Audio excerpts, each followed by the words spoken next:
Number 19، اگر کوئی چاہے کہ اس کے رزق میں برکت ہو تو اولاد کے ذریعے سے اللہ رب العزت انسان کے رزق میں برکتیں لاتا ہے۔ جب انسان کی اولاد ہوتی ہے تو اولاد کی پیدائش سے اس کے رزق میں وسعت آتی ہے۔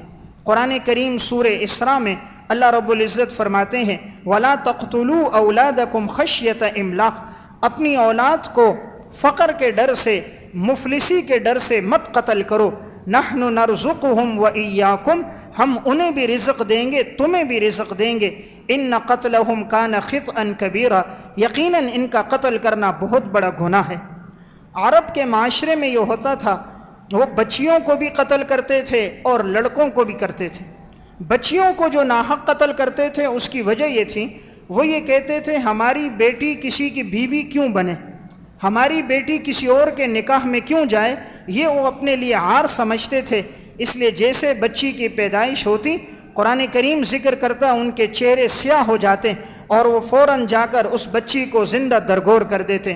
وَإِذَا بُشِّرَ أَحَدُهُمْ بِالْأُنثىٰ ظَلَّ وَجْهُهُ مُسْوَدًّا وَهُوَ كَظِيمٌ، جب ان کو خوشخبری دی جاتی لڑکی کی، ان کا چہرہ سیاہ ہو جاتا اور یہ گویا غصے کو پی رہے ہیں۔ يَتَوَارَىٰ مِنَ الْقَوْمِ مِنْ سُوءِ مَا بُشِّرَ بِهِ، یہ قوم سے چھپ چھپ کے پھرتے تھے اس وجہ سے کہ جو انہیں خوشخبری دی گئی کہ ان کے گھر میں بچی پیدا ہوئی ہے۔ أَيُمْسِكُهُ عَلَىٰ هُونٍ، یہ چاہتے تھے کہ ہم اس کو زندہ درگور کر دیں ذلت کے ساتھ۔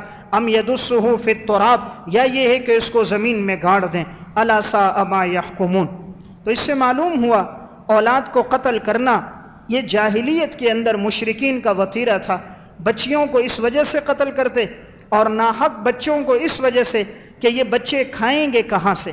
تو قرآن کریم نے بتایا کہ تم انہیں قتل نہ کرو، ہم انہیں بھی رزق دیں گے، تمہیں بھی رزق دیں گے۔ گویا کہ یہ سوچ کفار کی سوچ ہے۔ آج بھی یہ جو سوچ ہوتی ہے کہ بچے دو ہی اچھے ہوں، اگر یہ بچے زیادہ ہوں گے تو یہ کھائیں گے کہاں سے، تو یہ سوچ کفار کی تھی۔ قرآن اس کی تردید کرتا ہے۔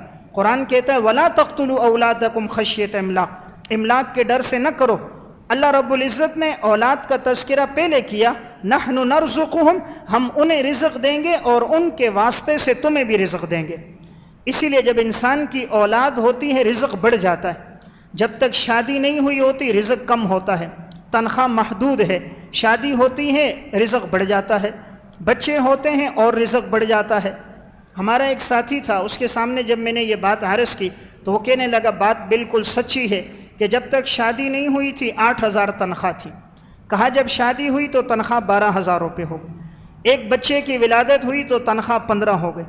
کہا دوسرے کی ہوئی تو تنخواہ 17، تیسرے بچے کی ولادت تو تنخواہ 21,000، چوتھے کی ولادت تو 26,000۔